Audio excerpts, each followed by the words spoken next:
সুপ্রিয় শিক্ষার্থীবৃন্দ, সবাইকে রেডিয়াম সায়েন্স একাডেমির পক্ষ থেকে শুভেচ্ছা এবং অভিনন্দন। আজকে আমরা বেশ কিছু ভেক্টর আছে, অর্থাৎ কতিপয় ভেক্টর, ফিউ ভেক্টরস নিয়ে আমরা কথা বলার চেষ্টা করব। মোটামুটি 12 থেকে 13টা ভেক্টর আছে, এগুলো নিয়ে আমরা কথা বলবো। প্রথমেই দুটো ভেক্টর নিয়ে আমরা কথা বলবো। এক নাম্বারটাকে বলা হয় স্বাধীন ভেক্টর বা ফ্রি ভেক্টর কি, আর দুই নম্বর হচ্ছে সীমাবদ্ধ ভেক্টর বা লোকালাইজড ভেক্টর কি। স্বাধীন, একটু নামটার দিকে খেয়াল করো। স্বাধীন মানে কারো কোনো ধার ধারবে না, কারো তোয়াক্কা করবে না, সে ফ্রি, একদম টোটালি ফ্রি। তো কে স্বাধীন ভেক্টর হবে? আমরা গত দিনগুলোতে বলেছিলাম এই একটা যদি ভেক্টর হয় তাহলে ভেক্টরটা যে স্থান থেকে শুরু হবে তার যাত্রা, সেই বিন্দুটাকে বলা হয় পাদবিন্দু, আর যেখানে গিয়ে শেষ হবে আমরা সেই বিন্দুটাকে বলেছিলাম শীর্ষবিন্দু। তাহলে স্বাধীন থাকবে, কে স্বাধীন থাকবে? পাদবিন্দু স্বাধীন থাকবে, অর্থাৎ পাদবিন্দু নির্দিষ্ট হবে না।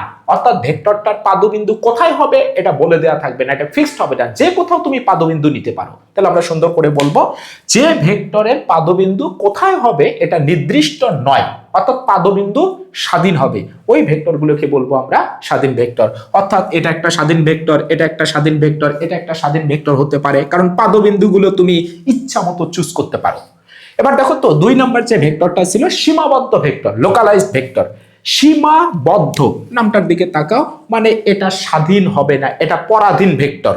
অর্থাৎ যে ভেক্টরের পাদবিন্দু নির্দিষ্ট কোথায় হবে এটা ফিক্সড, সেই ভেক্টরকে আমরা বলবো সীমাবদ্ধ ভেক্টর। তাহলে সুন্দর করে আমরা সংজ্ঞা দেব, যে ভেক্টরের পাদবিন্দু কোথায় হবে এটা নির্দিষ্ট, ওই ভেক্টরগুলোকে বলা হবে সীমাবদ্ধ ভেক্টর। আমরা একটা দুটো উদাহরণ দেওয়ার চেষ্টা করব। আচ্ছা, ধরে নাও এটা একটা 3 ডাইমেনশনাল ফ্রেম, অর্থাৎ ত্রিমাত্রিক স্থানাঙ্ক ব্যবস্থা, এক্স অক্ষ, ওয়াই অক্ষ, জেড অক্ষ। এই যে আমার কাছে একটা ত্রিমাত্রিক স্থানাঙ্ক ব্যবস্থা আছে, বলতো আমরা যদি এটাকে এইভাবে ধরি, এই এক্স অক্ষের সাথে ওয়াই অক্ষের 90 ডিগ্রি কোণ, এটাও 90 ডিগ্রি কোণ, এটাও 90 ডিগ্রি কোণ। আমি এটাকে যদি এক্স অক্ষ ধরি তাহলে এইদিকে আছে মাইনাস এক্স অক্ষ, এইটা যদি ওয়াই ধরি তাহলে এইদিকে আছে মাইনাস ওয়াই, এইটা যদি আমি জেড ধরি তাহলে এইটা হবে জেড। তাহলে এটাকে যদি আমি এইখানে এইভাবে আঁকতে চাই এই বোর্ডের মধ্যে বা কাগজের মধ্যে বা বইয়ের মধ্যে, এটা কিন্তু আঁকা যাবে না, কারণ এটা 3 ডাইমেনশনাল ফ্রেম, ত্রিমাত্রিক স্থানাঙ্ক ব্যবস্থা। এক্স অক্ষ যদি এই দিকে আঁকি, ওয়াই অক্ষ যদি এই দিকে আঁকি, তাহলে আমাকে এই দিকে আঁকতে হবে জেড অক্ষ, অর্থাৎ আমাকে এই দিকে আঁকতে হবে জেড অক্ষ, এই দিকে আঁকতে হবে জেড অক্ষ।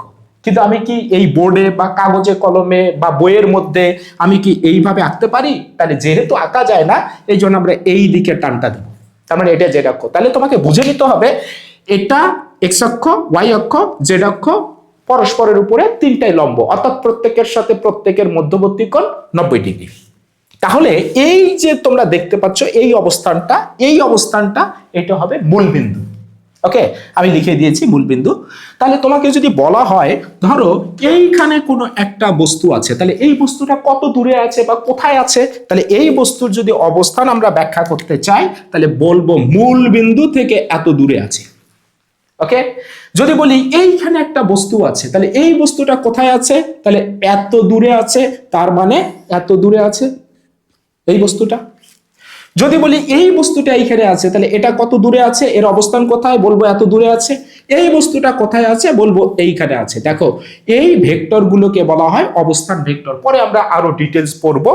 অর্থাৎ কোনো বস্তুর অবস্থান ব্যাখ্যা করার জন্য যে ভেক্টর ব্যবহার করা হয় তাদেরকে বলা হয় অবস্থান ভেক্টর বা পজিশন ভেক্টর।